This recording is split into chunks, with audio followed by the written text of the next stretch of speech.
Il va falloir le dire très simplement, le chaos est toujours plus chaotique. C'est formidable d'avoir Guillaume pour s'accrocher à quelque chose d'absolument solide. On continue. C'est vraiment pas la grande forme pour moi en ce moment, puisque j'ai à peu près que des emmerdes, et du mal à travailler. Mais c'était un vieux projet que de revenir sur Colette Guillaumin en profondeur, et encore là je suis en profondeur, mais pas dans l'ampleur que je veux donner à ces lectures, et je commence à devenir collectionneuse un peu aussi de Guillaumin. Je vois bien que la première vidéo a marché, que la deuxième fait un bide, c'est pas un problème. C'est pas là pour faire de l'actualité, ça c'est de l'encyclopédie, ce type de vidéo. Et je vais donc continuer, toujours dans le question féministe. D'ailleurs, j'ai eu, je crois que c'était en mail, je n'ai pas encore répondu. J'ai plusieurs mails en retard. Je parle que des mails ingrats sur mes mails pro ou perso. Je crois que je commence à les oublier. La confidence d'un achat de questions féministes, ben merci pour Sileps. Je vous renvoie aussi au lien, vous trouverez plein de ces articles en ligne. Moi j'avoue que j'aime avoir comme ça des volumes, hein. Et cet immense plaisir que de parcourir et que de découvrir, redécouvrir, reprendre, annoter le vieux féminisme, le féminisme tout court, toute une créativité. Alors, je vais quand même le dire, parce que ça fait partie des temps forts de la semaine. Oh ben, je perds tout. J'ai assisté hop,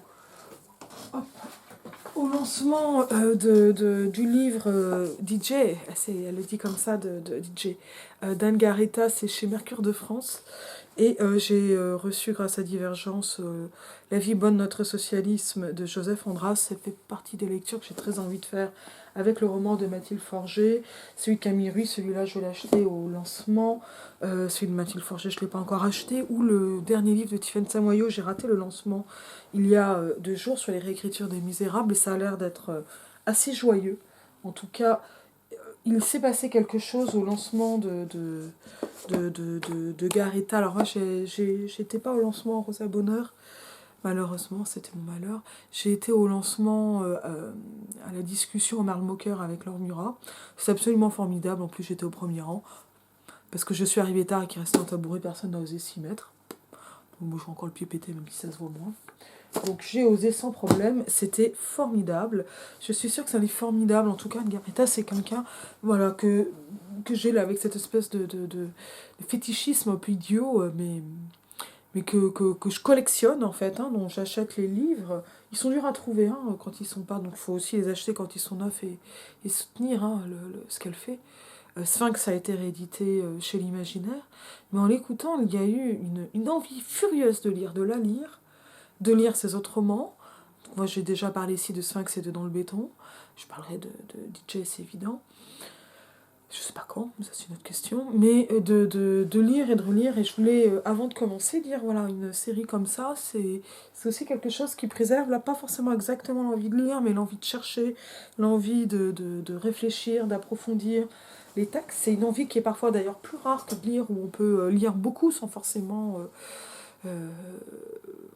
prendre le temps ou aller vers des textes aussi difficiles, parce que Colette Guillaumin, ce sont des textes difficiles.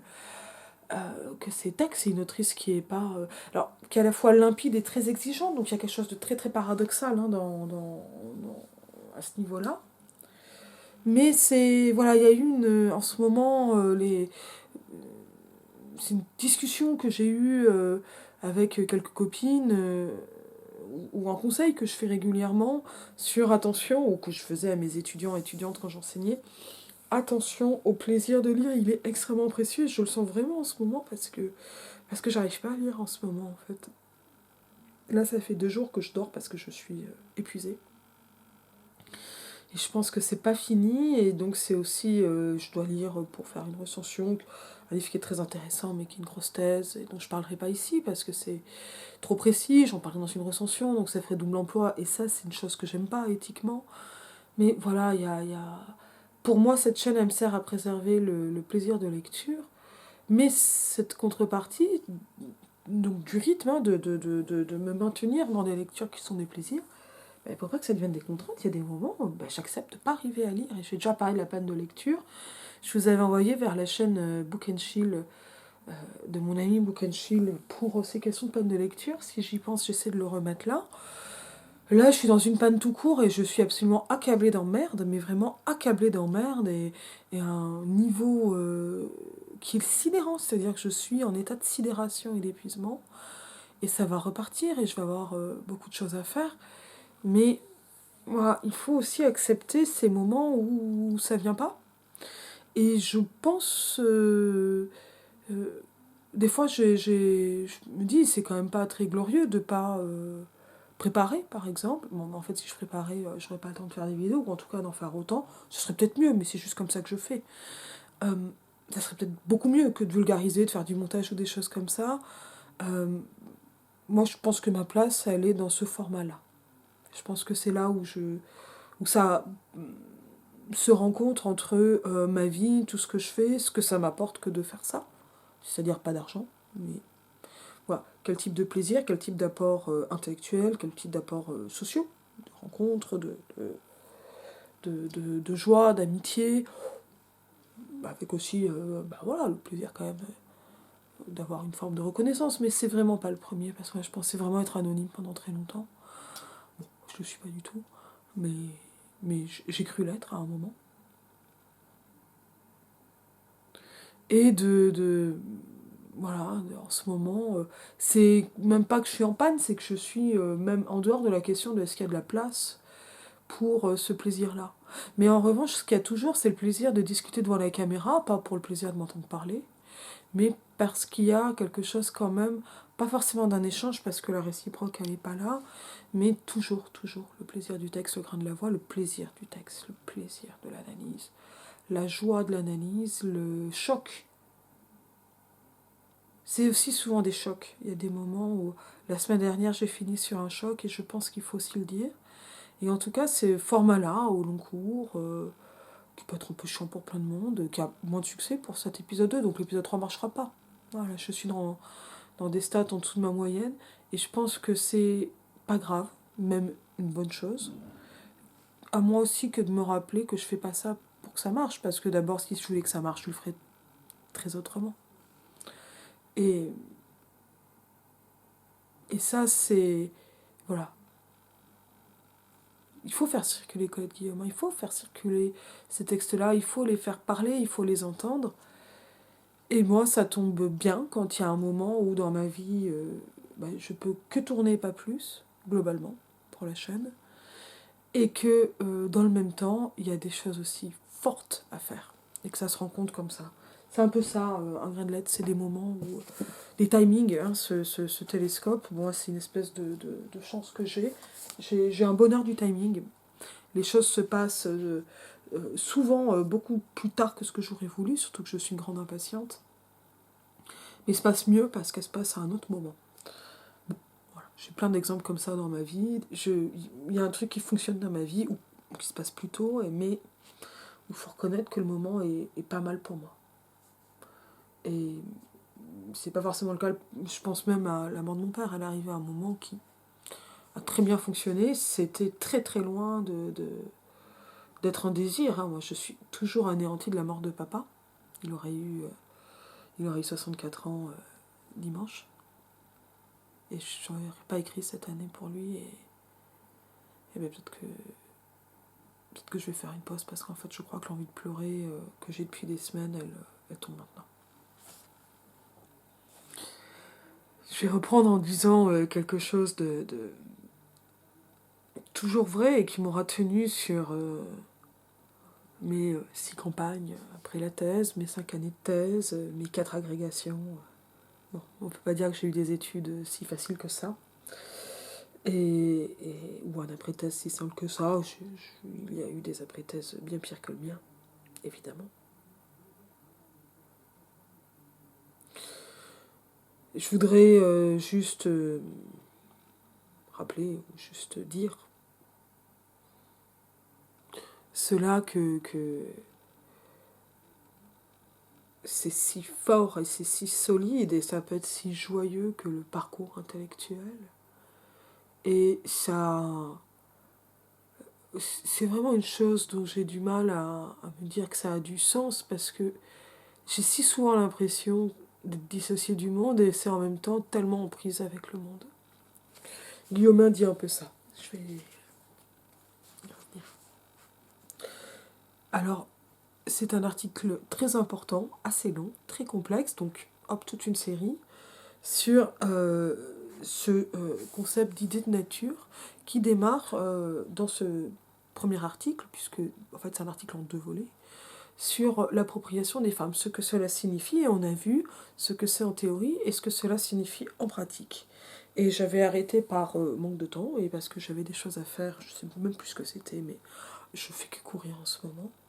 Je reviens donc dans ces corps appropriés, je suis page 169 du SILEPS, l'appropriation matérielle de l'individualité corporelle.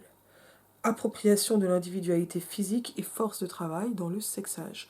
Et le sexage, c'est le nom de cette relation d'appropriation dans le sexisme. Comme l'esclavage l'est pour la race, mais pas uniquement pour la race. Nous sommes comme n'importe quel autre groupe dominé, porteuses de force de travail. J'ai oublié de dire, il me semble, à quel point c'est fort que d'entendre ce nous en féminin pluriel aussi évident. Alors on est dans question féministe, donc il y a quelque chose de logique, il me semble que question féministe était en non-mixité, mais c'est d'une force incroyable. Je l'ai vraiment remarqué la semaine dernière, mais je ne sais plus si je l'ai dit, mais moi c'est tellement assumé, en fait, ici, que c'est un nous les femmes, et donc aussi dans l'adresse, nous les femmes en train de réfléchir à la condition de femme et à ce qu'est une classe de femmes, nous les féministes matérialistes. Donc ce nous les femmes devient un nous les féministes en fait, ou nous les féministes parlant pour nous les femmes, mais qui montre d'emblée l'impossibilité absolue de voir une équivalence entre nous les femmes, nous les hommes ou nous l'humanité. Ce n'est pas la même chose. Cependant, le fait d'être porteur de force de travail n'est pas en soi l'appropriation matérielle, ça on l'a bien vu. L'existence d'un prolétariat avec le développement industriel a brisé le lien syncrétique entre appropriation et force de travail tel qu'il existait dans les sociétés esclavagistes ou féodales, disons dans une société foncière, donc fondée sur le foncier, la propriété du sol agricole. Aujourd'hui, cette non-équivalence, cette distinction est exprimée dans la vente de la force de travail, vente qui introduit une mesure de cette force plus nette encore que ne l'avait été la limitation du temps d'utilisation de cette force dans le servage. Le servage, on se rappelle, c'est des moments, c'est un temps. La vente de la force de travail est une forme particulière de son usage. Elle est une évaluation et monétaire et temporelle de cette force de travail. Donc il y a aussi ce que ça vaut, et pas seulement le temps que ça prend. Même si tendanciellement, cette évaluation se confond avec son usage maximum. Le vendeur en vend tant d'heures, et ces heures lui seront payées tant, sous une forme monétaire ou autre. En tout cas, il y a toujours évaluation. Quel que soit l'emploi de cette force, quelles que soient les tâches effectuées, la vente comporte 2 éléments de mesure, le temps et la rémunération. Là, c'est presque de la redite, mais c'est quand même compliqué. Même si le prix est fixé par l'acheteur, comme c'est le cas dans le système industriel et dans tous les rapports de domination où intervient l'échange monétaire, ce qui montre bien qu'il n'y a pas de véritable libre-échange, il n'y a pas de consensus, c'est l'acheteur qui fixe le prix. C'est le dominant qui fixe le prix. Ce que ça vaut. Même si cette vente se révèle difficile, comme c'est le cas en période de chômage, le vendeur dispose, en tant qu'individu matériel, de sa propre force de travail. Il n'est pas question ici de conclure si ça lui fait une belle jambe ou pas, parce qu'on ne veut pas dire qu'il serait privilégié ou pas. Ça, c'est ces questions annexes et parasites. C'est les trucs des class first, des gens qui veulent parler que de la classe, ne peuvent pas avoir le genre, pour nier le genre. Le sexage. Et distingue ainsi son individualité de l'usage de cette individualité. On se rappelle, le parallèle, c'est celui de la propriété, nue propriété, usufruit. Au contraire des autres groupes dominés porteurs de force de travail, nous, femmes, sommes dans le rapport de sexe non vendeurs de cette force. Et notre appropriation se manifeste justement dans ce fait. Nous sommes distincts des opprimés qui peuvent contracter à partir de la disposition de leur force de travail, c'est-à-dire l'échanger ou la vendre. Et ça, en fait, c'est quelque chose qui va être majeur. Il est très suggestif pratiquement et tactiquement, donc en pratique et pour une stratégie, d'évaluer en monnaie le travail domestique accompli dans le cadre du mariage, et cela a été fait. Donc il y a une référence au cahier du griffe, c'est-à-dire, on va dire, si ça avait été fait à l'extérieur, combien ça coûte. Mais on peut se demander si cela ne contribue pas à cacher le fait que ce travail a pour trait spécifique de n'être pas payé. Il serait d'ailleurs plus juste de dire que sa particularité est d'être non payé. Et la note précise. N'être pas payé veut dire simplement qu'il est accompli sans qu'une quantité de monnaie ou d'entretien déterminé vienne sanctionner son accomplissement. Alors qu'être non payé pour un travail veut dire que cela fait partie de son caractère, donc de sa définition, que de n'avoir aucun rapport avec une quantité quelconque en monnaie ou en entretien. C'est fait. C'est même pas que c'est gratuit, c'est que c'est normal. S'il est non payé, c'est parce qu'il n'est pas payable. S'il n'est pas non payable ou pas mesurable, la mesure et la monnaie étant dédoublées, puisqu'on le sait, la monnaie c'est en fait une façon de simplifier le troc, en tout cas au moins dans la fiction économique, et de faire un étalon commun à tout. Parce que c'est compliqué de troquer des chevaux contre des chaussures. C'est donc qu'il est acquis d'une autre manière, et cette autre manière implique qu'il l'est globalement, une fois pour toutes, et qu'il n'a plus à passer par des évaluations monétaires, horaires ou à la tâche, évaluations qui accompagnent en général la cession de la force de travail. Ça veut dire qu'il ne va pas être payé plein de fois, comme vous feriez appel à une personne pour faire votre ménage ou pour telle et telle heure. Il est payé une fois pour toutes il n'est pas payé, il est cédé, ça c'est la cession, au moment du contrat, c'est-à-dire du mariage. Et ces évaluations, justement, n'interviennent pas dans ce cas. Les évaluations, lorsqu'elles interviennent dans un rapport, instaurent une relation de type contractuel, tant de X contre tant de Z, tant d'heures contre tant de monnaie, etc. Tous les rapports sociaux ne sont pas traduisibles en termes contractuels et le contrat est l'expression d'un rapport spécifique. Sa présence ou son absence, qui concerne au premier chef la relation collective de sexage, sont le signe d'un rapport déterminé. Donc en fait, pour comprendre ce qu'est le sexage, il faut comprendre donc l'appropriation, la façon dont c'est non payé. On ne peut le considérer comme l'aménagement secondaire de rapports qui seraient tous indifféremment traduisibles en termes contractuels. En fait, le contrat est une fiction qui permet de masquer la réalité du lien de sexage. Par exemple, le salariat est dans l'univers du contrat, l'esclavage est hors de l'univers du contrat. Vous contractualisez le salaire, le salarié, cette relation. L'esclavage, c'est une relation de propriété. Il n'y a pas de contrat.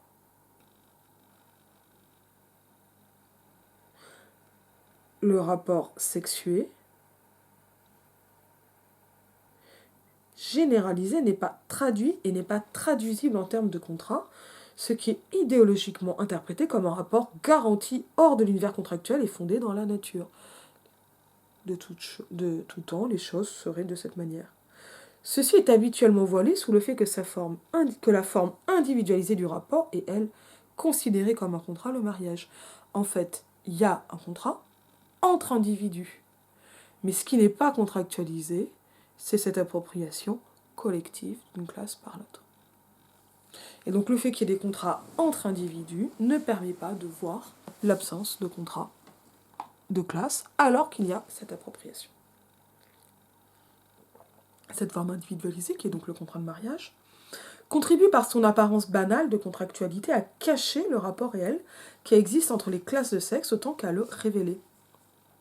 Ceci pour la raison que l'univers du contrat entérine et suppose, avant toute autre chose, la qualité de propriétaire chez les contractants. En fait, pour pouvoir faire ce contrat, on suppose la propriété. Les mineurs, les fous, ceux qui sont en tutelle, c'est-à-dire ceux qui sont encore propriété du père et ceux qui n'ont pas la propriété de leur subjectivité, c'est-à-dire en réalité la possession de biens propres, selon l'expression du Code civil, ne peuvent pas contracter. Et donc le fait même de pouvoir contracter, d'être mineur ou pas, ou d'avoir sa responsabilité légale, fait de vous un propriétaire de vous-même ou quelqu'un d'approprié, c'est-à-dire qui est la propriété de quelqu'un d'autre. Et donc c'est là qu'on voit ce qu'est la minorité.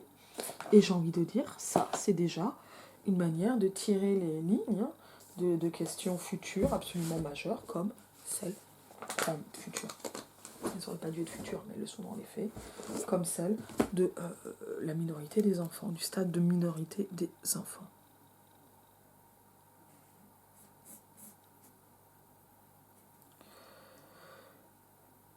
Pour contracter la propriété de biens matériels, fonciers et monétaires mis en jeu dans le contrat. Tac, tac, tac. J'ai perdu ma ligne. Éventuellement, la propriété de choses vivantes, animaux, esclaves, femmes, enfants, semble superficiellement déterminante. Mais ce qui est déterminant est la propriété de soi-même, qui s'exprime à défaut de tout bien propre dans la possibilité de vendre sa propre force de travail. Donc si vous ne pouvez pas vous-même travailler pour votre compte, travailler pour votre propre profit, pas forcément en tant qu'entrepreneur ou entrepreneuse, eh bien vous ne vous possédez pas. Telle est la condition minimale de n'importe quel contrat. Appliquons le droit général générique. Or, le fait pour l'individu d'être la propriété matérielle d'autrui l'exclut de l'univers du contrat. On ne peut pas être à la fois propriétaire de soi-même et être la propriété matérielle d'autrui. Vous êtes une chose ou l'autre, ça s'exclut mutuellement. La nature des rapports sociaux, tels que le sexage ou l'esclavage, l'un n'est pas l'autre, ils sont distingués. Et d'une certaine façon invisibles, car ceux qui y sont engagés comme dominés n'ont pas un degré de réalité très différent de celui d'un animal ou d'un objet, aussi précieux soient ces animaux ou objets. La vente ou l'échange de biens, et spécialement de l'émanation corporelle propre qu'est la force de travail, constitue la vérification de la propriété de soi-même. Je ne peux vendre que ce qui m'appartient. Dans l'acte qui codifie la relation de mariage, il n'y a pas non plus d'énonciation juridique de la propriété de soi-même. Comme dans le contrat de vente de la force de travail, où la signification cachée est la propriété de soi-même, dans le contrat de mariage, la signification cachée est la non-propriété de soi-même exprimée dans une relation déterminée. Les femmes n'y cèdent pas de force de travail. En effet, on l'a remarqué, n'interviennent ni mesure de temps, ni entente sur la rémunération. Donc en fait, on n'est pas dans les conditions qui seraient celles du salariat et donc où l'on vendrait sa force de travail. Donc on est dans un autre régime. Seule la garantie d'être maintenu en état de marche selon les moyens du propriétaire, en vie, bien entretenu, comme une machine est bien entretenue ou non, est donnée en contrepartie de la cession. Cession de quoi, au fait ? Que peut être une cession qui attribue tout le temps et tout l'espace corporel au preneur ? Le fait qu'il n'y ait pas de terme au travail, donc de terme de fin, pas de mesure de temps, pas de notion de viol, ceci est de première importance, montre que cette cession est faite en bloc et sans limite. Et que par conséquent, ce qui est cédé n'est pas la force de travail, mais bien l'unité matérielle que forme l'individu lui-même. Si on compare la relation de sexage avec la vente de la force de travail sur le marché classique, on se trouve confronté à la notion d'échange. Or, il n'y a pas d'échange dans la relation de sexage puisqu'en effet, rien ne vient comptabiliser quelque chose, que ce soit, qui pourrait être la matière de l'échange. Si rien n'évalue ou ne comptabilise, si tout est dû et si tout est propriété, le temps, la force, les enfants, tout sans limite, la relation de sexage n'est pas une relation de marché. Comment pourrait-on énoncer les termes d'un marché ? Ouvrir une négociation. Négocier quoi ici exactement ? Peut-on négocier ce qui est déjà approprié ? Ce qui appartient déjà ? Car on ne peut échanger que ce qu'on possède. Or, nous ne possédons ni notre force de travail, ni notre force de reproduction, support de force de travail comme n'importe quel autre groupe dominé. Contrairement aux autres groupes dominés de la société industrielle contemporaine, nous ne sommes pas à même de négocier ou de vendre cette force de travail précisément en fonction du fait qu'elle est dérivée du corps physique et que déjà ce corps est approprié. Ça ne veut pas dire que ça ne parle que du travail, par exemple salarié des femmes, mais tout ce qui peut être tiré du corps des femmes. Ce n'est pas par une fantaisie incompréhensible que durant le XIXe siècle, le salaire du travail des enfants et des femmes était touché par le mari-père et lui appartenait. Ce n'est qu'en 1907 que les femmes ont eu le droit de toucher leur propre salaire.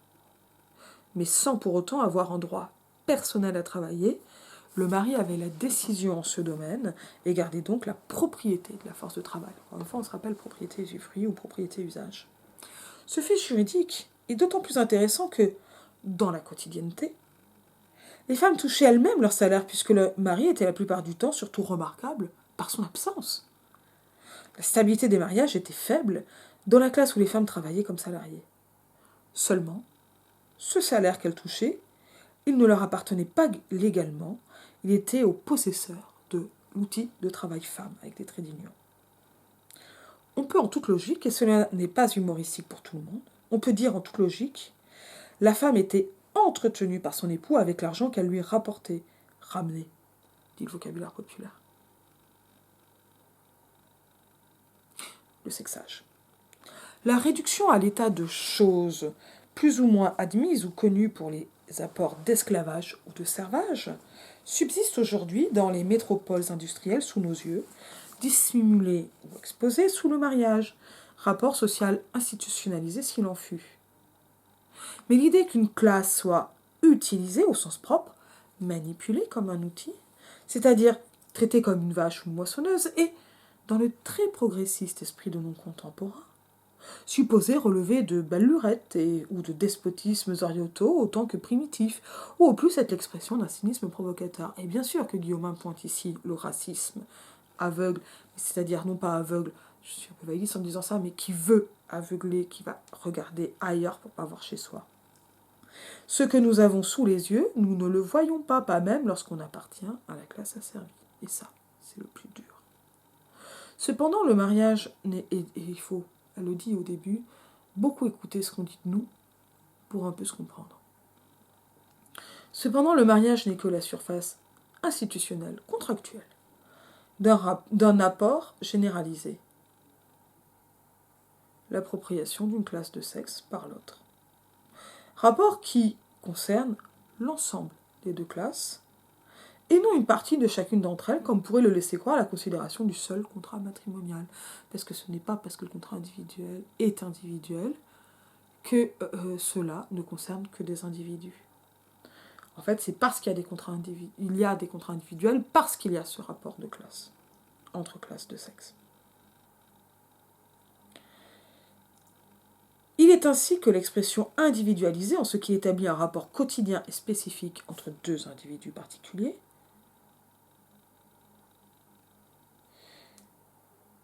et ça c'est pour dire que c'est spécifique des rapports de classe de sexe actuels et européens, en contraste avec les autres rapports d'appropriation, par exemple l'esclavage, où le rapport est actualisé entre des individus particuliers, les esclaves, le maître, le servage, pareil, le mariage, polygynique, idem. Chaque femme a un patron personnel qui lui-même n'a qu'elle comme domestique de domus, enfance directe. C'est entre deux personnes et pas une et plusieurs. Et ça, je pense en fait que ça se discute, mais c'est le rapport structurel. Donc d'un rapport de classe générale où l'ensemble de l'une est à la disposition de l'autre. Et si de fait l'individualisation de ce rapport intervient pratiquement toujours, 80% environ des femmes et des hommes sont à un moment ou l'autre de leur vie mariés. Le mariage n'est cependant que l'expression restrictive d'un rapport. Il n'est pas en lui-même ce rapport. Il légalise et entérine une relation qui existe avant lui et en dehors de lui, l'appropriation matérielle de la classe des femmes par la classe des hommes, le sexage. Donc ça, évidemment, c'est moins dit, moins visible et, en revanche, complètement structurant. Mais le mariage contredit aussi cette relation. S'il exprime et limite le sexage en restreignant l'usage collectif d'une femme et en faisant passer cet usage à un seul individu, il prive du même coup les autres individus de sa classe de l'usage de cette femme déterminée, qui, sans cet acte, resterait dans le domaine commun. En fait, c'est une extraction de tous pour un. Idéalement, du moins, car pratiquement, l'usufruit du droit commun appartient soit à Dieu, les religieuses, au père, les filles, on a en effet filles tant qu'on n'est pas femme épouse selon le code civil, au MAC, pour les femmes officiellement communes, entre guillemets. Et c'est là, dans ce rapport d'appropriation, que l'on comprend aussi que le féminisme matérialiste n'a pas vraiment de place pour penser au travail du sexe en dehors du rapport de proxénétisme. Ce qui est, à mon avis, un problème, il y a quelque chose qui manque et qui a à reprendre. Dans une application strictement guillaumienne du sexage au travail du sexe. Cette contradiction au sein, parce que, et puis moi en plus je vois pas, pour moi la relation entre proxénète et travailleuse du sexe, c'est une relation pseudo-maritale. Et ça va pas être la seule en fait. Donc, je trouve que là, déjà si on parle entre individus, je trouve qu'il y a un truc qui fonctionne pas. Voilà. Cette contradiction au sein de l'appropriation sociale elle-même joue entre appropriation collective et appropriation privée. Une seconde contradiction intervient entre l'appropriation des femmes, qu'elles soient collectives ou privées, et leur réappropriation par elles-mêmes, leur existence objective de sujet social, c'est-à-dire la possibilité de vendre de leur propre chef leur force de travail sur le marché classique. Et c'est là où on va dire, ah ben oui, ben rentrer sur le marché du travail, en quoi c'est un progrès pour les femmes, prolétaires, etc. Et ben c'est ça. C'est profiter soi-même de sa propre force de travail. Ce qui ne veut pas du tout dire ne pas être exploité dans un rapport salarié. Mais ça veut dire posséder sa propre force de travail. Cette contradiction est révélée par le mariage également. En France, ce n'est qu'en 1965, article 223 du Code civil, qu'une épouse a pu travailler selon sa propre décision. Donc là, on est en 77, ça ne fait que 12 ans. En d'autres termes, qu'elle a pu se passer de l'autorisation maritale. Or, la suppression de cette autorisation du mari ne s'est nullement accompagnée d'une modification de l'article 214 qui codifie les rapports entre les époux et entérine le type d'appropriation propre au mariage. Le mariage n'est qu'une modalité de l'appropriation de classe, c'est une modalité individuelle. En effet, en énonçant leurs contributions respectives aux charges du mariage, cet article marque que celle de l'épouse est différente en essence de celle du mari. Ce dernier est supposé apporter le numéraire, c'est-à-dire, dans le cas le plus fréquent, vendre sa force de travail et de salarié. Ou d'autres manières. Alors que la contribution de l'épouse est fondée soit sur ses dots et héritages, de l'argent préexistant, soit, et c'est cela qui est capital, avec jeu de mots, sur son activité au foyer ou sa collaboration à la profession du mari. C'est-à-dire que l'épouse n'est pas supposée vendre sa force de travail pour alimenter les besoins de la communauté, ni même fournir une quantité déterminée de cette force de travail à la communauté, mais bien payer de sa propre personne, comme le dit si justement la sagesse populaire, et donner directement au mari son individualité, sans médiation ni monétaire ni quantitative. Et on se rappelle que c'est pour cela que ce travail aidant le mari slash foyer, de femme au foyer, et constitue les deux facettes du travail domestique qu'étudie Delphi dans l'ennemi principal. Et qui est en fait le travail pour le mari dans la relation d'appropriation individuelle qu'est le mariage.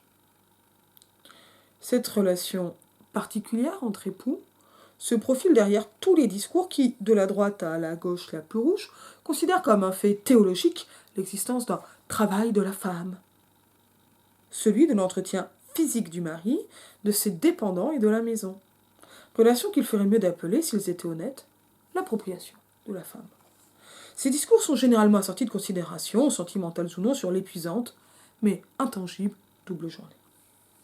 L'appropriation sociale, le fait pour les individus d'une classe d'être des propriétés matérielles, est une forme spécifique des rapports sociaux.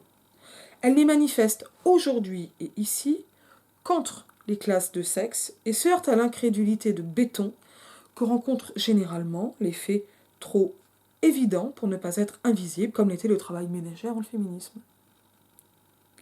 Ce type de rapport social ne trouve créance que pour autrefois, l'esclavage ou le servage, ailleurs, primitifs, divers, etc. Et donc là, on va attaquer de l'invisibilité de l'appropriation. L'appropriation des femmes, là c'est un paragraphe plus court, et ils sont tous un peu longs. Le fait que c'est leur matérialité en bloc qui est acquise et si profondément admise qu'elle n'est pas vue. Du point de vue idéologique, c'est-à-dire du point de vue des conséquences mentales ou de la face mentale d'un matériel, l'attachement des serfs à la terre et l'attachement des femmes aux hommes sont en partie comparables. La dépendance des serfs à la terre paraissait aussi inévitable, aussi naturelle, devait être aussi peu mise en question que l'actuelle dépendance des femmes aux hommes. Et le mouvement populaire, au moment de la naissance des communes, détacha certains individus de la chaîne terrienne féodale, ou qui usa de ceux qui étaient tombés déjà de cette chaîne en s'enfuyant. Et peut-être comparable à celui qui fait échapper aujourd'hui un nombre faible mais croissant de femmes aux institutions patriarcales et sexistes, au mariage, au père, à la religion, qui sont les obligations de classe et de sexe, on va lire les notes. Serfs, fugitifs et artisans sont à l'origine, dans les regroupements urbains du Moyen-Âge, du mouvement des communes qui développait une solidarité anti-féodale, nécessaire pour résister aux essais de reprise ou de mainmise des féodaux sur des individus qui tentaient de prendre leur liberté. La situation était contradictoire entre les chartes accordées aux communes en tant qu'unité économique profitable et la poursuite contre des individus particuliers qui composaient ces communes. Aussi, un temps d'affranchissement de fait était-il fixé, 1 an et 1 jour de résidence. Il fallait du temps pour s'émanciper, littéralement. Elles échappent aux institutions, en effet, donc ces femmes féministes, qui sont une actualisation du sexage et seulement aux institutions. Le rapport d'appropriation sociale de l'ensemble de la classe par l'autre reste dominant, et l'appropriation collective n'est pas brisée pour autant que l'appropriation privée n'a pas eu lieu.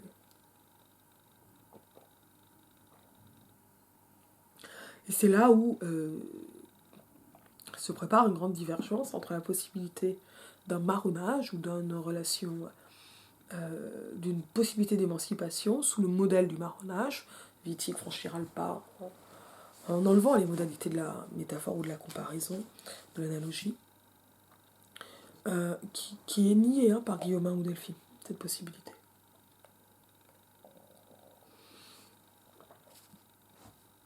C'est, pour une part, l'impossibilité de ce marronnage qui explique la transphobie, dérivée du féminisme matérialiste. Je ne pense pas qu'elle soit inhérente au féminisme matérialiste, mais je pense qu'elle se situe dans cette articulation-là, de cette impossibilité d'échapper à sa classe de sexe. Ça me paraît être une erreur logique, surprenante aussi, dans le sens où il y a là en fait une confusion entre une forme de liberté individuelle, ou d'agentivité ou de possibilité ou de marge de manœuvre. J'aime souvent plus marge de manœuvre qu'agentivité parce qu'on sent plus l'étroitesse du cadre. Agentivité donne une impression quand même un peu large. Et la classe elle-même en fait. C'est comme ce que peut offrir le féminisme, ça touche pas réellement à ce niveau de c'est trop marginal en fait pour bouger les structures. Ça peut finir par le bouger. Les échappés ont fait partie des raisons de l'effondrement du système esclavagiste, mais on sait bien que ça devenait surtout pas rentable.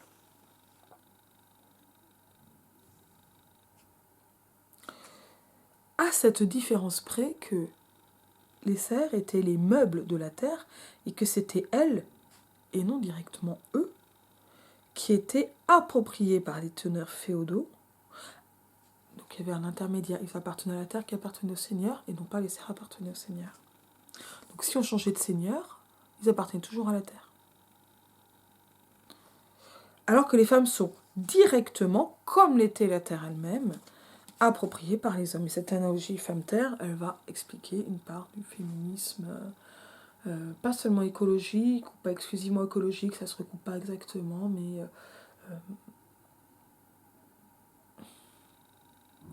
reclaim. J'ai envie de dire essentialiste, mais c'est pas uniquement essentialiste. Oh, celui de Starrock, celui d'Emilia H, de Reclaim. Écoféminisme, voilà, de Françoise de Bonne d'abord.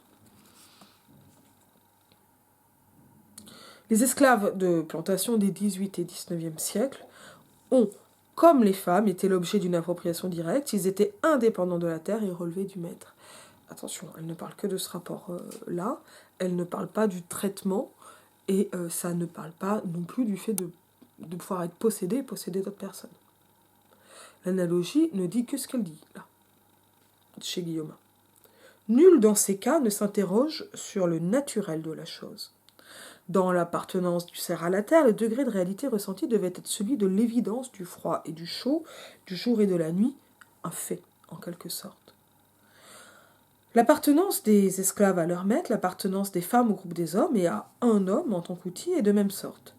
Leur statut d'outil d'entretien est si enraciné dans la quotidienneté, dans les faits, donc dans la tête, qu'il n'y a pas d'étonnement, encore moins d'interrogation et pas du tout de malaise devant le fait que les femmes entretiennent matériellement la marche de leur possesseur et des autres propriétés et dépendances que de ce possesseur. Ainsi d'ailleurs que de tous les hors-jeux divers, malades, vieillards, infirmes, orphelins, soit dans le cadre de l'appropriation privée, mariage, soit dans le cadre de l'appropriation collective, famille, vie religieuse, prostitution, etc. Les moyens de l'appropriation. Quels sont les moyens de l'appropriation des classes des femmes? A. Le marché du travail. B. Le confinement dans l'espace. C. La démonstration de force. D. La contrainte sexuelle. E. L'arsenal juridique et le droit coutumier. Je vais essayer d'aller vite. Le marché du travail ne permet pas aux femmes de vendre leur force de travail contre le minimum nécessaire à l'existence. Donc, en fait, c'est une misère organisée. La leur propre et celle des enfants, qu'inévitablement, elles auront inévitablement est très importante. Elles sont donc contraintes par ce marché qui ne leur octroie en moyenne que les 2/3 du salaire masculin. Jusqu'au début du XXe siècle, le salaire des femmes n'était que de la moitié de celui des hommes. Ce marché leur impose surtout un taux de chômage considérablement plus élevé que celui des hommes. Donc c'est pas juste une question de salaire, c'est aussi une question de ne pas travailler. Pour le début de l'année 1977, le ministère du Travail publie que 82% des demandeurs d'emploi de moins de 25 ans sont des femmes. Ces chiffres, de plus, ne concernent que les femmes qui sont présentes sur ce marché. Or, 52% au moins ne figurent même pas sur les statistiques de travail. Les femmes sont ainsi mises en demeure de trouver un emploi d'épouse de femmes. C'est-à-dire de se vendre et non de vendre leur seule force de travail pour pouvoir vivre et faire vivre leurs enfants. Le confinement dans l'espace. Le domicile est encore aujourd'hui fixé par le mari. Le commun accord ne signifie que l'acceptation de la femme, puisqu'en cas de désaccord, c'est le mari qui décide.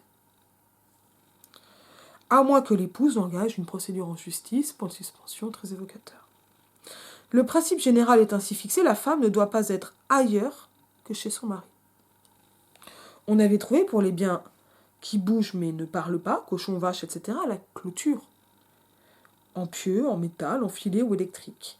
Voir le catalogue de la manufacture de Saint-Étienne, ça c'est pour rigoler. Prenez des idées. Mais c'est rare, ça nourrit l'imaginaire. Pour ceux qui bougent, et donc ça c'est d'ailleurs amusant parce que c'est ce genre de catalogue évoqué Anne Garita dans Son plaisir des choses techniques, ça m'a beaucoup parlé aussi cet élément. Pour ceux qui bougent et parlent, pensent et conscients, que sais-je encore, on a tenté quelque chose de comparable, et bien femelle relève du gynécée, du harem de la maison, dans les deux sens, mais agrémenté en plus en fonction de leur caractère propre de bien parlant, de l'intériorisation, modèle de grille intérieure difficilement surpassable en matière d'efficacité. L'intériorisation de la clôture s'obtient par dressage positif et également par dressage négatif. Dans le premier cas, ta place est ici. Tu es la reine du foyer, la magicienne du lit, la mère irremplaçable. Tes enfants. Toujours tes enfants, d'ailleurs, dès qu'il s'agit de les surveiller, de les nourrir, d'être responsable de leurs fautes ou insuffisances. Tes enfants deviendront autistiques, caractériels, idiots, délinquants, homosexuels, frustrés, si tu ne restes pas à la maison, si tu n'es pas là quand ils rentrent, si tu ne leur donnes pas le sein jusqu'à 3 mois, 6 mois, 3 ans, etc., etc. Bref, il n'y a que toi pour faire tout ça. Tu es irremplaçable, surtout par un mâle. Dans le second cas, si tu sors, mes congénères te traqueront jusqu'à ce que tu renonces, te menaceront, te rendront de 1000 manières la vie impossible, épuisante. Tu as la permission, c'est un ordre, d'aller à l'épicerie, à l'école, au marché, à la mairie, dans la rue principale où il y a les magasins. Et tu peux y aller entre 7h du matin et 7h du soir. C'est tout. Si tu fais autre chose, tu seras puni d'une façon ou d'une autre. Et d'ailleurs, moi, je te l'interdis pour ta sécurité et pour ma tranquillité. C'est même passé dans les lois du travail. Si ton sexe est femelle, tu n'auras le droit de travailler la nuit que là, justement, où tu es irremplaçable. Décidément, on ne nous remplace pas, en effet, c'est-à-dire les hôpitaux, par exemple. Et pendant très longtemps, je ne sais plus si c'est encore le cas ou pas, je ne suis pas certaine, les infirmières étaient les seules à avoir droit au travail de nuit, et donc pas non plus aux compensations. On va rappeler que le travail de nuit, ça a une morbidité extrême. L'inventeur des lieux et temps de clôture, des espaces interdits, des dressages affectifs par gratification et menace, leur inventaire amer commence à se faire aujourd'hui. C'est dur, hein? La démonstration de force, les coups. La violence physique exercée contre les femmes qui était en un sens invisible, elle aussi, en ce qu'elle était considérée comme une bavure. Étonnant, hein, comme les flics. C'est pas étonnant. Comme une bavure individuelle, psychologique ou circonstancielle, comme les bavures de la police. Et se dire, il a dérapé. Non, il voulait pas. Et de plus en plus révélée pour ce qu'elle est. Elle est d'abord quantitativement non exceptionnelle. Et surtout socialement significative d'un rapport.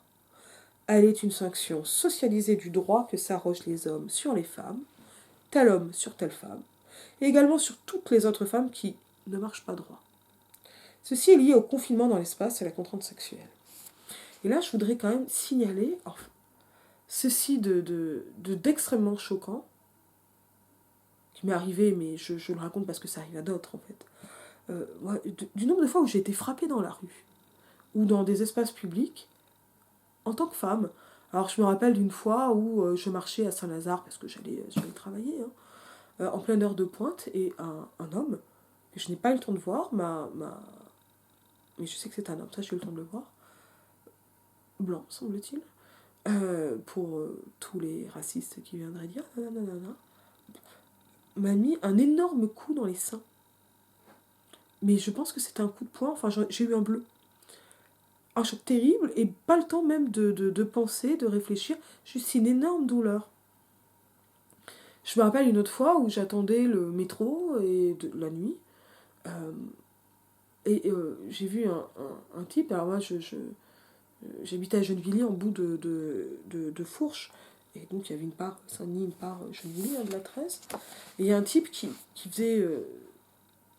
s'avançait quand le train pour Saint-Denis est arrivé dans le quai, qui a commencé à marcher en même temps que les gens qui sortaient, qui a fait comme s'il bousculait énormément, il était hyper grand, hyper costaud, je me rappelle encore sa gueule, lui m'a vraiment terrorisé.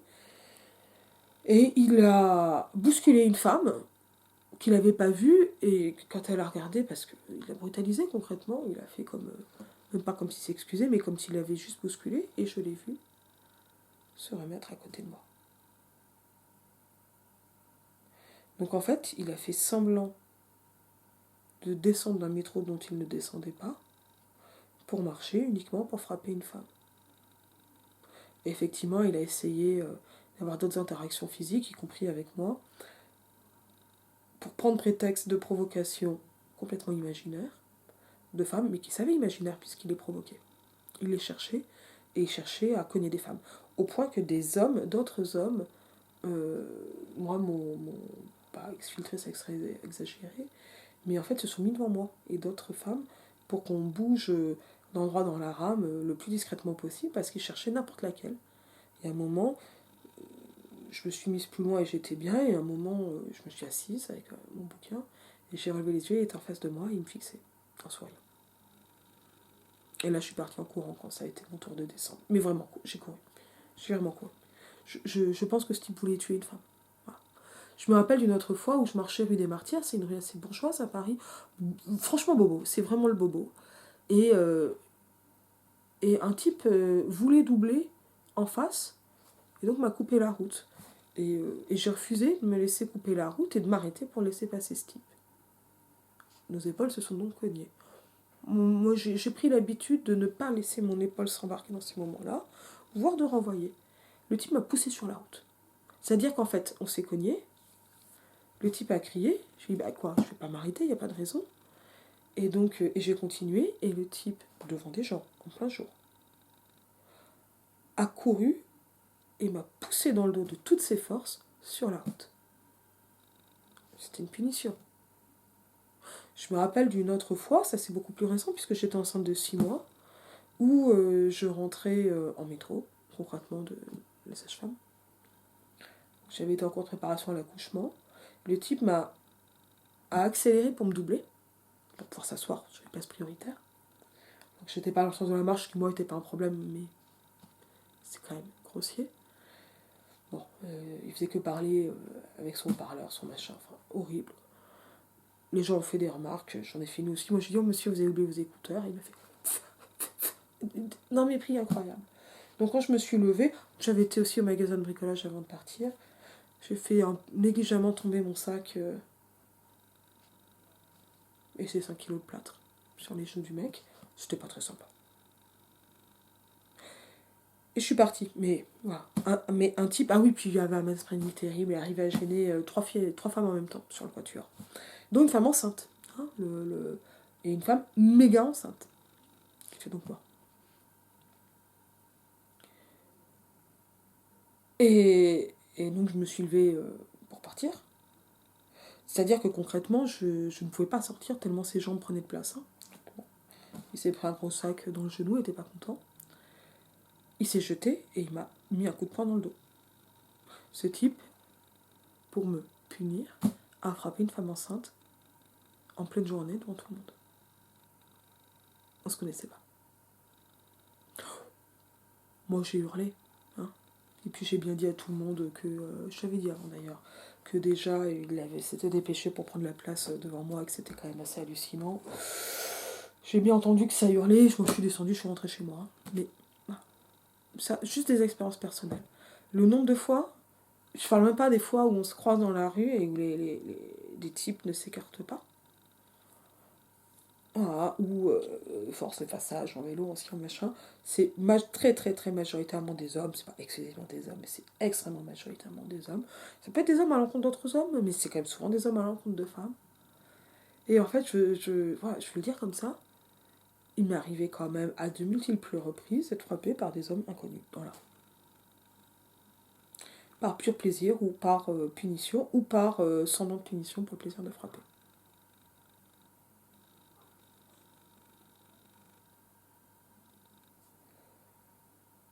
Je pense que je vais être appelée dans pas longtemps. La contrainte sexuelle. Nous sommes maintenant largement d'accord sur le fait que la contrainte sexuelle sous forme de viol, de provocation, de drague, d'épuisement, etc. est d'abord l'un des moyens de coercition employés par la classe des hommes pour soumettre et apeurer la classe des femmes, en même temps que l'expression de leur droit de propriété sur cette même classe. Toute femme non appropriée officiellement par contrat réservant son usage à un seul homme, c'est-à-dire toute femme non mariée ou agissant seule, circulant, consommant, etc., est l'objet d'un concours qui dévoile la nature collective de l'appropriation des femmes. Les bagarres pour une femme, c'est cela. Et j'ai toujours été bouleversée de fureur en voyant que la plupart d'entre nous acceptaient cette monstruosité et n'apercevaient même pas qu'elles étaient traitées comme une place au rugby ou un camembert, qu'en fait elles acceptaient la valeur qui leur était immanente, celle d'un objet dont on dispose. Pour placer au mieux leurs droits communs de propriété, les hommes mettent en jeu entre eux les préséances de classe, de prestige, aussi bien que la force physique et de race, extrêmement important pour les lynchages. Ceci ne prend pas forcément une forme apocalyptique avec bleus et bosses, mais le concours entre les individus de la classe de sexe dominante pour prendre ou récupérer ou profiter de toute femme disponible, c'est-à-dire automatiquement toute femme dont l'individualité matérielle n'est pas officiellement ou officieusement clôturée, exprime que l'ensemble des hommes disposent de chacune des femmes, puisque entre eux, c'est affaire de négociation ou de lutte que de décider qui emportera le morceau, selon la plus exacte des expressions. Et là, on va se rappeler à quel point tout ceci est prémonitoire et nous parle bien de ce qu'est le système des incels, qui voit le monde comme un système où tout le monde serait noté et classé, entre des alphas, des bêtas, etc. C'est de ça dont elle parle, non pas... alors, parce qu'elle y croit en tant qu'immanence ou chose impossible, et certainement pas parce que les femmes le décident. C'est d'abord du masculinisme. Les injures plus ou moins violentes et les menaces traditionnellement lancées à toutes les femmes qui n'acceptent pas les termes de cette relation, de ce jeu sont destinées à proclamer publiquement que les mâles, les hommes, gardent l'initiative, qui n'acceptent pas qu'une femme énonce quoi que ce soit de son propre chef, décident, bref, qui n'admettent pas que les femmes prennent une place de sujet. Je me rappelle de ce mec qui m'a fait draguer, j'avais une petite vingtaine, mais j'avais même pas 20 ans, j'avais 19 ans. Le type avait 33 ans. Ça me revient, ça. Oh, puis il était dégueulasse, il s'appelait Michael. Et il a maltraité une femme après moi. Mais je comprenais pas ça à l'époque. Et comme j'avais eu une relation avec un mec vraiment plus vieux et dégueulasse, mais ça c'était une relation absolument immonde, avec un type qui a essayé qui a essayé de faire mon Mac, quoi, qui a essayé de me pousser à la prostitution, hein, très littéralement, qui a failli me péter un bras, enfin, vraiment une ordure. Et le fameux Michael m'avait sorti dans son club de jazz, tout ça. Bon, je pensais qu'on était amis, je suis un peu conne. Ah, voilà, bon, et dragué, et puis je lui avais dit non. Non. Et il m'avait traité de bourgeoise et de pute, évidemment, parce que ça doit être la même chose. C'est la même chose, mais voilà. Non pas dans le sens que l'on entend habituellement. Et puisque j'étais sortie avec lui, pourquoi je ne voulais pas sortir avec l'autre? Alors, il avait la gentillesse de reconnaître que j'avais une volonté. Il a failli me laisser dans cet endroit, moi je ne savais pas exactement où j'étais, ni comment je serais rentrée, et je ne sais même plus si j'avais un téléphone portable. J'avais un téléphone portable à l'époque, mais pas forcément avec moi. Je me rappelle qu'il est parti au shot, et je pense que ça a dû durer 20 minutes, et je ne savais pas s'il allait revenir ou pas, et s'il fallait que je me casse ou pas. Et à un moment, il est revenu. Il m'a ramené, j'ai jamais revu ce sale con. L'agression dite sexuelle est aussi peu sexuelle que possible. Ce n'est d'ailleurs pas un hasard si la symbolique littéraire de la sexualité masculine est policière. Aveux, supplices, geôlier, etc. Sadique, militaire, place forte à la hussarde, faire siège, vaincre, et que réciproquement les rapports de force ont un vocabulaire sexuel. Baiser la gueule, enfiler, etc. Il est difficile de distinguer entre la contrainte par force physique pure et la contrainte sexuelle. Et elles ne semblent pas en effet se distinguer très clairement dans l'esprit et la pratique de leurs auteurs. Si le législateur les distingue, lui, c'est uniquement en fonction de la propriété des enfants qui peuvent toujours survenir. C'est pourquoi au sens légal, il n'y a viol que par coït pénien vaginal et seulement hors du mariage. Une violence sexuelle envers une femme n'est considérée comme viol que si elle est susceptible de produire des enfants à un homme non consentant. Je dis bien un homme non consentant. Il n'y a viol que si le propriétaire de la femme, mari ou père, donc des enfants de la femme, risque de se retrouver avec des enfants manifestement non propres, comme dirait le Code civil. Et on en arrive à l'arsenal juridique et le droit coutumier, si on tient toujours debout. L'arsenal juridique fixe les modalités de l'appropriation privée des femmes, sinon l'appropriation collective elle-même. Appropriation non dite et non contractualisée, comme on l'a vu. En un sens, il en fixe les limites dans la mesure où il n'intervient que dans le mariage, forme restrictive de l'appropriation collective des femmes. Mais si l'appropriation est manifeste à travers les diverses dispositions de la forme mariage, force de travail, filiation, et droits sur les enfants, domicile, etc., leur inexistence de ce sujet dépasse largement le cadre des articles relatifs à celui-ci. Si ce qui a trait à la possession des biens et à leur disposition aux enfants aux décisions de toutes sortes est explicitement masculin, ce qui n'est pas précisé comme tel est effectivement dans les faits, une notion plus générale telle que la citoyenneté est également sexuée.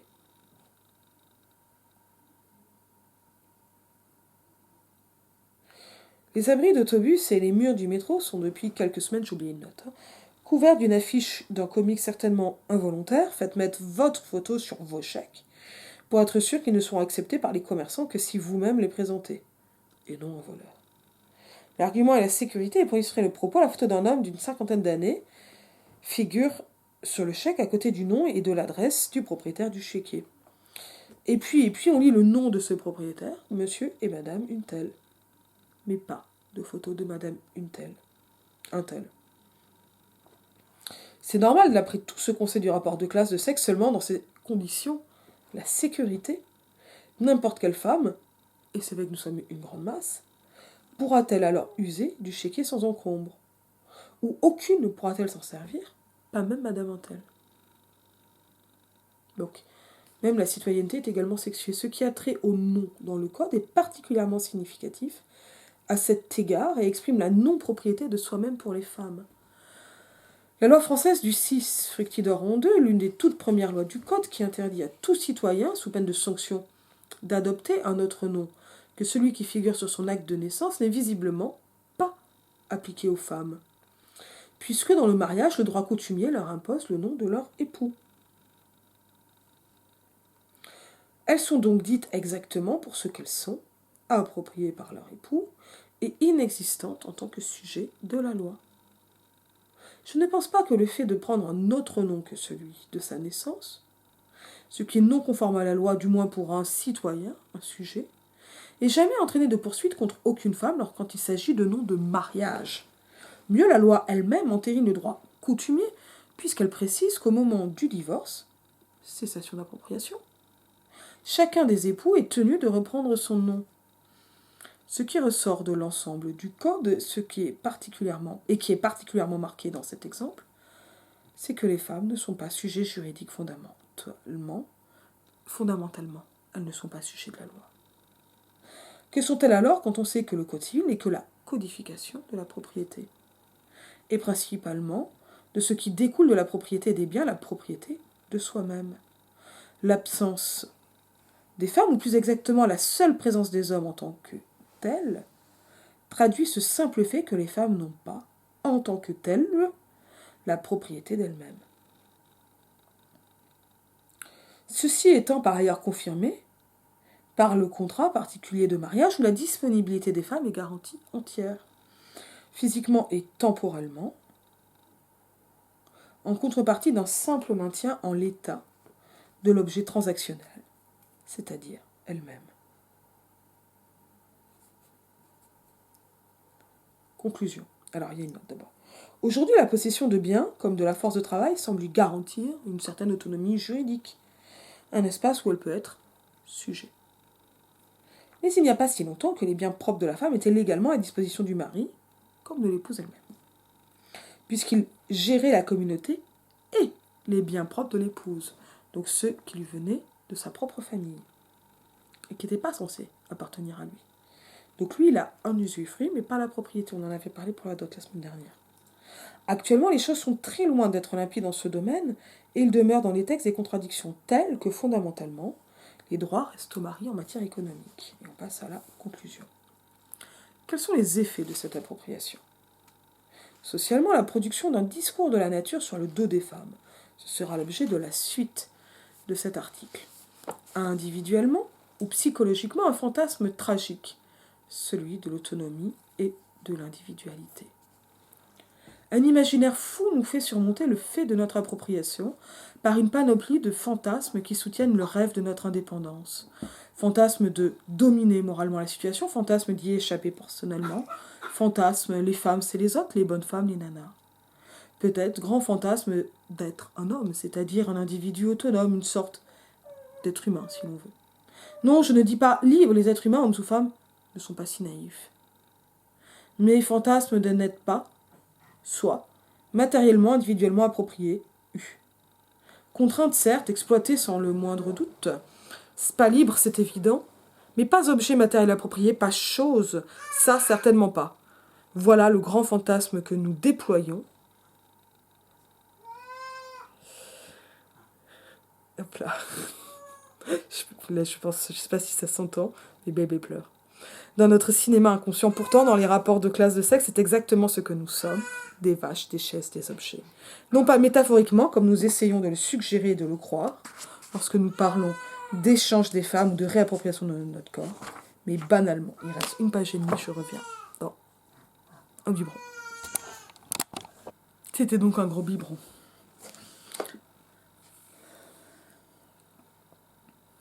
Et pour nous aider à cultiver ce fantasme, donc c'est ce fantasme tragique de l'autonomie et de l'individualité, ce qui n'est même pas encore le mythe de l'égalité déjà là, ce poison que critiquera Delphi. Et à nous faire avaler sans réagir cette relation pour la faire passer en douceur et tenter de nous empêcher d'y voir clair, tous les moyens sont bons. Même les histoires, depuis la passion jusqu'à la tendresse, depuis le silence prudent, jusqu'au mensonge caractérisé, et de toute façon, oui, c'est ça. Et de toute façon, des fleurs, des décorations toujours disponibles pour couronner le front du bétail, les jours de fête ou de foire. Si cela ne suffit pas, et cela ne suffit pas en effet de la violence physique à la loi avec un L majuscule, il y a encore moyen de tenter de nous empêcher de nous en mêler. En résumé,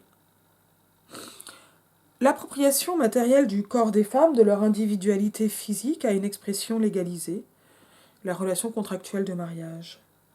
Cette appropriation est concrète et matérielle, il ne s'agit pas de quelques figures métaphoriques ou symboliques, il ne s'agit pas non plus d'une appropriation qui ne concernerait que les sociétés anciennes ou exotiques. Et c'est ce qui était si important dans la Communator Story de Jules Falquet, de comprendre aussi que ce n'était pas, enfin, son modèle de relation, de conjugalisation des relations sexuelles, en gros, ne concernant pas que les relations conjugales, pour rappeler qu'il s'agit de relations sociales, et ces relations sont des relations d'appropriation. Modalisées, évidemment. Elles ne sont pas toutes identiques. Elles se manifestent par l'objet du contrat, 1. Le caractère non payé du travail de l'épouse, et 2. La reproduction, les enfants sont au mari. Leur nombre n'est pas fixé. Elles se manifestent par la prise de possession physique matérielle, usage physique que sanctionne en cas de différend, la contrainte, les coûts. L'usage physique sans limite, l'utilisation du corps, le non-paiement du travail, c'est-à-dire le fait qu'il n'y ait aucune mesure de l'usage de la force de travail qui émane du corps, exprime que le corps matériel individuel d'une femme appartient au mari qui, à l'exception du meurtre, a droit contractuellement d'en faire un usage sans limite. Le viol n'existe pas dans le mariage. Donc, note de l'éditeur, en France, un jugement de 92 le reconnaît, mais on ne sait pas s'il fait jurisprudence. Donc ça, c'est ça qui est en train de changer, et on voit pourquoi c'est si important. Les violences doivent être graves et renouvelées pour donner droit de fuite. Il y a quelques dizaines d'années, l'appropriation se manifestait également par la possibilité qu'avait le mari de vendre, contre salaire, la force de travail de l'épouse, puisqu'en effet, le salaire de cette dernière lui appartenait, revenait de droit au propriétaire de l'épouse. Et c'est très important qu'à l'historicisme, même si c'est une historicisation légère par rapport à ce que fera Colette Capitan. Cette propriété est exprimée également par la nature de certaines des tâches effectuées. On sait que certaines tâches sont empiriquement associées au rapport d'appropriation corporelle, au fait que les dominées sont des propriétés matérielles. Ceci est historiquement constatable pour les castes parias en Inde, pour l'esclavage de maison aux États-Unis au XVIIIe et XIXe siècle. Ces tâches d'entretien matériel des corps sont l'idée dominante de chacun des propriétaires dans l'esclavage et le mariage, mais en même temps et également celui des autres propriétés de ces propriétaires comportent nourriture, soins, nettoyage, élevage, entretien sexuel, soutien affectif ou physique, etc. Lorsque la vente contre monnaie de la force de travail désappropriée est possible, cette force de travail, pour un temps encore indéterminé et contre salaire désormais, reste pratiquement la seule affectée à ces tâches précises. Les appropriés effectuent certes toutes les tâches possibles, mais ils sont les seuls à effectuer les tâches d'entretien matériel physique. Plus de 80% des personnels de service est composé de femmes en France, et même sont aux États-Unis des Afro-Américains, femmes et hommes, en Inde des parias, hommes et femmes. Et on peut quand même rappeler que ce rapport racial, il est omniprésent en France, et il était déjà dans les années 70. Ici, aujourd'hui, la quasi-totalité des femmes de ménage sont des femmes, la presque totalité des infirmiers sont des femmes, de même pour les assistantes sociales, de même pour les prostituées, les 3/4 des instituteurs sont des femmes, etc. Si la force de travail devient contractualisable, vendable, cela ne signifie pas, ipso facto, que l'appropriation physique, la cession de l'individualité corporelle ne persiste pas ailleurs, dans une autre relation. 3. Les contradictions. La classe des hommes dans son ensemble approprie la classe des femmes dans sa totalité et dans l'individualité de chacune, et, d'autre part, chacune des femmes est l'objet de l'appropriation privée par l'individu de la classe des femmes. Des hommes, là, j'imagine. La forme de cette appropriation privée est le mariage, lequel introduit un certain type de contractualité dans les rapports de sexe. J'aimerais vraiment savoir, imaginer s'il est possible de penser ces appropriations, notamment de femmes entre femmes. Sans rapport racial ou de classe en plus, juste, qu'est-ce que ça change du point de vue de cette appropriation, en termes monogamiques. L'appropriation sociale des femmes comporte donc à la fois une appropriation collective et une appropriation privée, et il y a contradiction entre les deux. En fait, c'est très simple, ça dépend de la répartition des tâches. Enfin, des tâches dans le sens large, pas juste quelqu'un fait la vaisselle et une autre nettoie le four, bien sûr. Une seconde contradiction existe, alors ce qu'elle appelle contradiction, moi j'appellerais ça tension. Une seconde contradiction existe entre appropriation physique et vente de la force de travail. La classe des femmes est à la fois matériellement appropriée dans son individualité concrète, l'individualité concrète de chacune de ces individus, avec un E, donc non libre de disposer de sa force de travail. Et en même temps, elle est vendeuse de cette force de travail sur le marché salarial. Les étapes de sa présence sur le marché du travail comme vendeur de force de travail, sur le marché du travail elle est depuis longtemps, mais c'était en tant qu'appropriée et non en tant que vendeur, elle était louée par son propriétaire, un patron. Ces étapes sont marquées en France par 2 tournants juridiques. Le premier, le droit à un salaire propre, propriété de son salaire pour une femme, 1907. Le second, le droit de travailler sans autorisation maritale, 1965. Qui va avec le droit d'avoir un compte en banque, c'est logique. Il me semble. Cette seconde contradiction porte donc sur la simultanéité de la relation de sexage, appropriation matérielle concrète de son individualité corporelle, et de la relation de travail classique où elle est simple vendeur des forces de travail. Ces 2 contradictions commandent toute analyse des rapports de classe de sexe, ou si l'on préfère, des rapports de sexage. L'appropriation collective des femmes, la plus invisible aujourd'hui, se manifeste par et à travers l'appropriation privée, le mariage, qui la contredit. L'appropriation sociale, collective et privée, se manifeste à travers la libre vente, récente, de la force de travail qui la contredit. L'appropriation physique est une relation de propriétaire à objet, à ne pas confondre avec de sujet à sujet. Pas symbolique, concrète, comme les droits matériels de l'un sur l'autre le rappellent, les appropriés étant, dans ce rapport, des choses. La face idéologico-discursive de cette appropriation sera un discours exprimant que les dominés appropriés sont des objets naturels. Ce discours de la nature précisera qu'ils sont mus par des lois mécaniques naturelles, ou éventuellement mystico-naturelles, mais en aucun cas par des lois sociales, historiques, dialectiques, intellectuelles. Et encore moins politique. Et c'est pour ça qu'il va y avoir une suite pour comprendre la nature. Et donc il fallait comprendre ce qui transforme les femmes en objets pour comprendre ce qui fait de cette transformation, c'est-à-dire de cette appropriation, un fait de nature. Et comment la nature sert évidemment de prétexte politique. Je vous dis à bientôt.